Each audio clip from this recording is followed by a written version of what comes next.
Resolution anonymous. you're speaking regarding, please. It's going to be the one with the salary increases as well. I mean what I said about the clock. Before we consider a salary increase, we just need to get a clock. It's very difficult for me to make my comments without seeing how much Council time President, I the have speaker is out of order. left. He can run the meeting. Through the chair to Dave, this is not your time to speak. I'm speaking for 4 seconds, and I'm trying to apply my thoughts to the resolution, and I got you interrupting me. This is not going to happen every time I come here. And I want to say thank you, Council President, for running the meeting efficiently. That is one thing I've seen here. You run a good meeting, and that is disrespectful to do to the Council President, who knows how to run a meeting. So back to what I was saying before I was rudely interrupted. Before we consider giving an increase of salary of that kind of money, a lot of things just need to be addressed. My statements are related to the salary increase. I can generally say whatever I want and then say, that's why I'm against the salaries. This is very common basic stuff. I can say whatever I want and then just say, that's why I'm against a salary increase.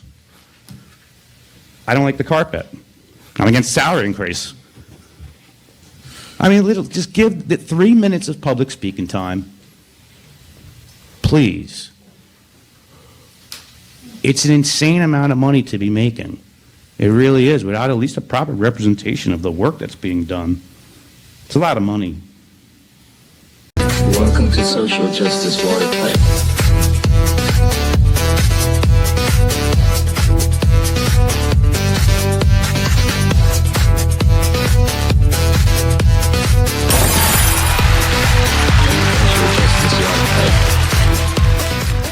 MC 2025-40 is an ordinance of the City of Plainfield and the County of Union adopting regulations governing short-term rentals by the addition of Article 9 to Chapter 17, Land Use Ordinance, to be codified as Section 17:9-49E through 17:9-49E.8. It is hereby certified that notice of a public hearing on this ordinance was published in the Courier News on October 15, 2025. Okay, the floor is now open to any member of the public who would like to speak regarding this ordinance specifically. Anyone online with their hand raised?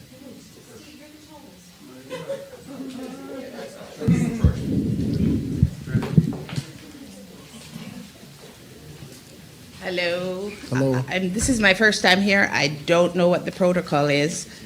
My name is Pamela Thomas, and I live at 1325 Watchung Avenue. Okay. For me, that is my sole source of income.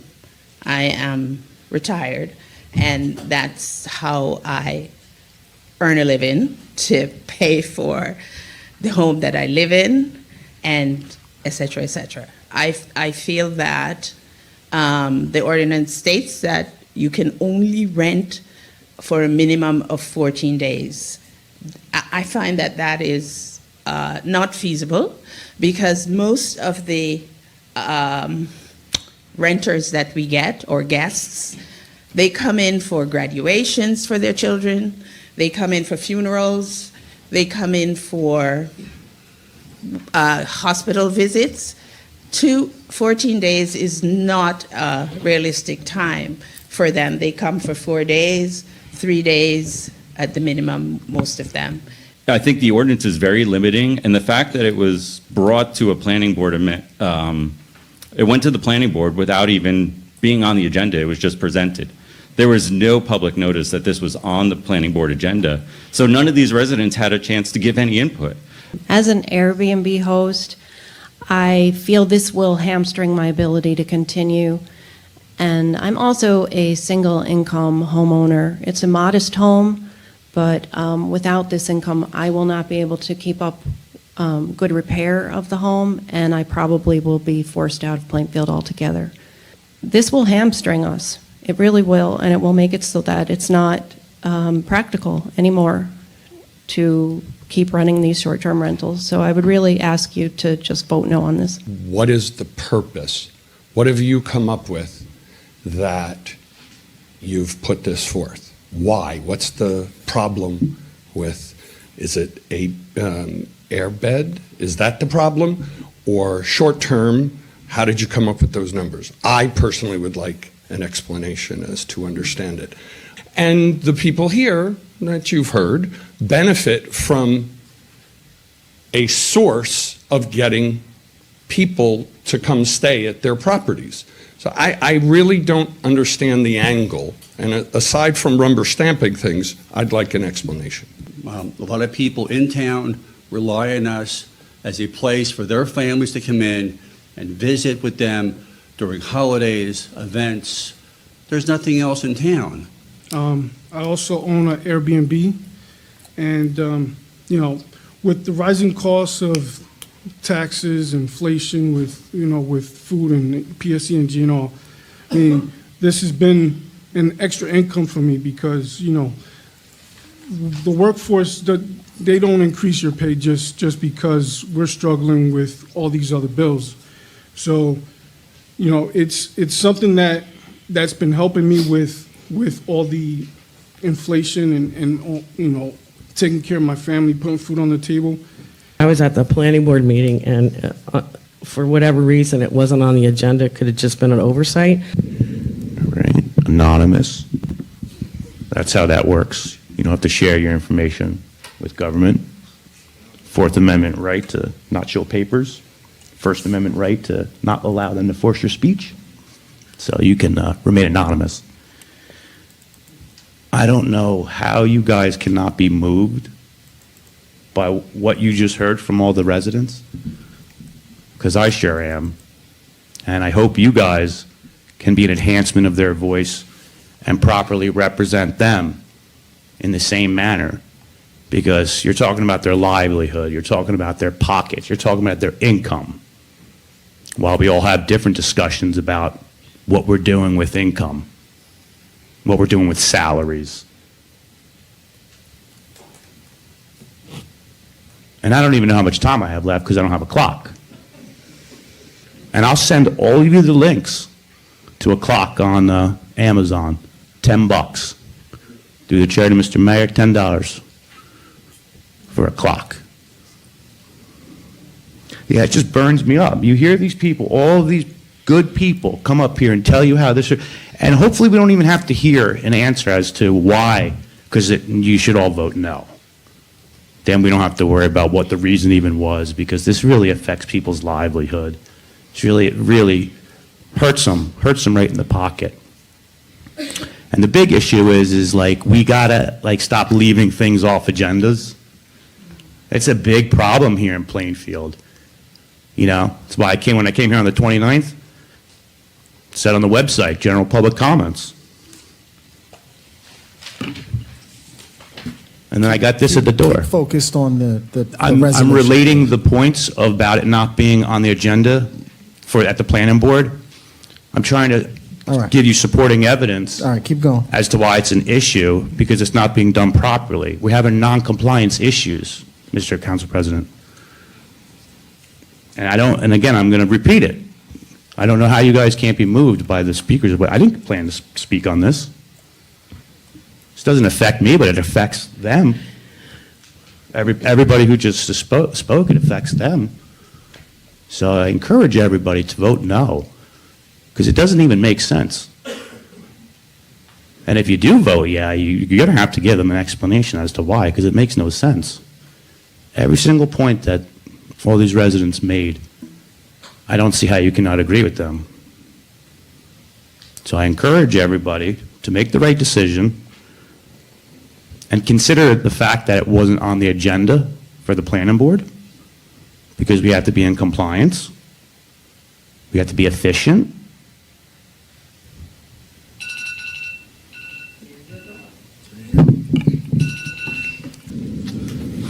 Resolution Anonymous. you're speaking regarding, please. It's going to be the one with the salary increases as well.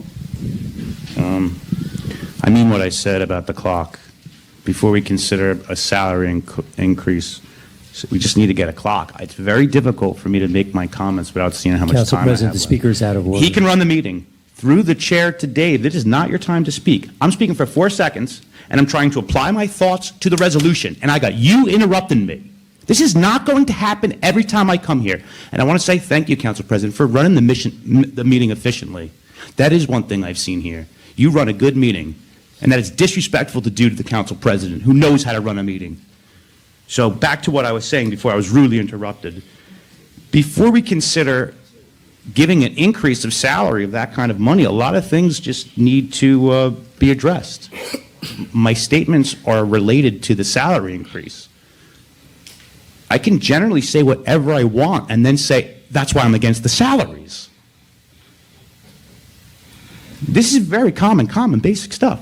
I can say whatever I want and then just say, that's why I'm against a salary increase. I don't like the carpet. I'm against salary increase. I mean, just give the 3 minutes of public speaking time.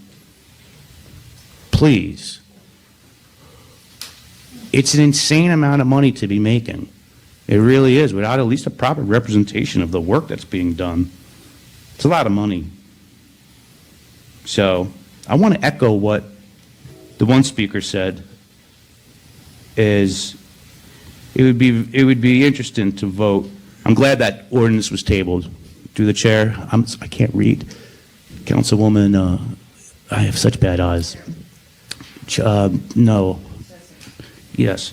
I appreciate the motion, and I appreciate it being second. That was the right thing to do, and I'll wait for general public comments. And thank you again, Council President, for running a good meeting. I do give credit where credit is due. My name is Angela King. I am a resident of the 4th Ward. I've only recently decided to get myself involved in Plainfield politics. And when I bought my house in 1988, I thought I was moving to a residential area. I moved from New York City. The issue of the cannabis factory on Front Street has been addressed at 2 of the meetings, I believe. And even though my friend here doesn't mind the cannabis factory, he also says he doesn't live in Plainfield. So he doesn't, he doesn't have to deal with the odor. Okay, anonymous. The first thing I would like to do is respond to the speaker who was like making, I talk a little like this, call me the cannabis lover, talk about how I don't live in town, that one. Making a distinction about where I live. I don't think that's appropriate, because it's like, the reason why I'm doing that is because when we start allowing that, then you're opening up a can of worms for everybody to start talking about speakers who are in the audience. To make a distinction about where I live or where I don't is exactly what's wrong with this world. We are all the same. We are all neighbors. We are all next to each other. Nobody is above you. Nobody is beneath you. I do want to say, through the chair to Councilwoman Cherry, thank you so much for smiling to me when I was here. You're the only person on the council who smiled at me and said hello. That's welcoming. That's how you're supposed to welcome people into a city. You don't make a distinction and separate yourself and then say that they are like less than. Their opinion doesn't matter because of where they resided. That's the point I'm trying to make. And if I have to do it in a performative way for it to make sense, I would rather have you hate me and make a point. Because if I was to do it, I'd be stopped right away, right? And that's exactly the response I was looking for, was everybody to do exactly that. How dare him start talking about somebody else and make a distinction? And I do want to say again, I like you, Mr. Council President. I like you. This is I've been all over the state, and I've been to many meetings, and this is the energy that somebody who runs a meeting is supposed to have. Very cool, calm demeanor. It's very appropriate for running a meeting. And you even smiled, and you're doing it again. I like that. It's good energy. I don't know all the players, right? And I will say, through the chair to Councilman Wyatt, I like the way you voted. I like the way you voted. You might be the guy on the council. I might have had you wrong. I think I might have had you wrong. But a big problem is that I don't know how much time I have left. And we're talking about salary increases, and it takes $10 on Amazon to get a clock so I can see the time, so I can formulate my thoughts and my opinions and respond with my remarks and have an idea. This is transparency. Transparency starts with the little things, right? We're all equal. We all are allowed to come, give our remarks, and it doesn't matter who we are, what we look like, what color we are, whether we're a man or a woman, or dressed like one if we're not. Thank you for welcoming me, Councilwoman Cherry. Thank you.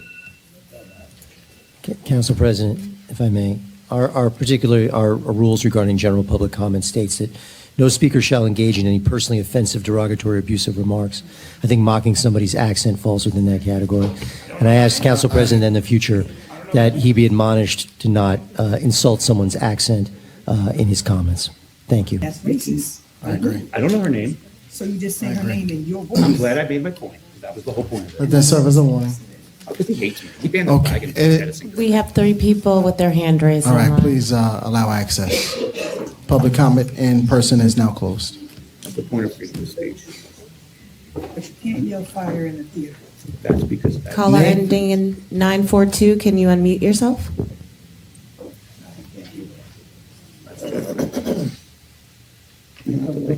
I didn't like it being called out. I didn't like it. But she didn't say that. She said he actually said. The caller needs to increase his volume. I think it's indecent what she did. Can we have quiet in the gallery, please? 942, can you unmute Somebody else yourself? wants to speak. He's running the meeting. You're out of order. Okay, I'm telling you to be quiet in the gallery. You're out of order, sir. So there's a number of comments that were made, and Anonymous said we're all equal. And I hope he believes that. The late Shirley Chisholm spoke with a Bajan accent, having been raised in Barbados of Bajan parents until the age of 11. And if you listen to many of her speeches, you would hear that strong Bajan accent. Marcus Mosiah Garvey, folks from Europe, folks from Boston, New York City, we all have accents. So to mock another person's accent is racist, and it has no place. Geographical bigotry. You, sir, you had your time. Now it's ours. Geographical bigotry. That's what was done to me. We have law enforcement in the room to control the temperature of the room. And so I wanted to make that point, that we are all equal, we're all human beings, but we all have differences. And so never poke fun at a person's accent. Mr. Pressman. Hey, have a good night. Mr. Press. Oh, thank you. I appreciate What YouTube channel are you on? Social Justice Waterpipe. Say that again. Social Justice Wait, you get Waterpipe. on there? Ma'am? Social Justice, absolutely. I don't know, you so private. Private. I do that for a purpose. It's to make sure that we all remember we have rights, right? And I purposely sometimes am offensive, right? To make a point. Because what most council presidents would have done is, when a speaker starts addressing someone in the audience, the council president says, direct the council, right? So since I was dismissed because of where I'm from, the second I do something offensive, oh, I'm racist. But I'm listen, racist. let me tell you this. That marijuana smell, it really does affect us in that because we smell it. And we're not consumers of it. No, right, and being that you're a resident, right, the council should value your opinion more than someone who's not. But there's a clever way to dismiss someone who's from out of town, different than the way that was done to me. She asked them to write me up because of where I'm from. And then I get called the racist. Don't imagine. But yeah, check me out. Social Justice Waterpipe. Have a good night. That's what freedom of speech is. It's offensive, yes. I'll tell you, and that's the whole point. But it's not racist. If you call that racist, you don't know what real racism is. That's the problem. We live in this day and age where people are so quick to say, Nazi. We now call everybody a Nazi who doesn't agree with us. You know, This is the shit that's got to change. Holy shit. Wild meeting. You call me a monster, you call me a beast. Throw words like darts and my freedom of speech. Racist, Nazi buzzwords flying fast, but do you even know what they mean at last? Words are weapons, sure, but they need a blade. Yours are dull and hollow like a plastic parade. Point your finger, shout your blame, but your echo don't carry the same. Label me anything, label me loud. Paint me with colors from your angry cloud. But your hate's just noise in a big empty room. Can't plant seeds in soil that don't bloom.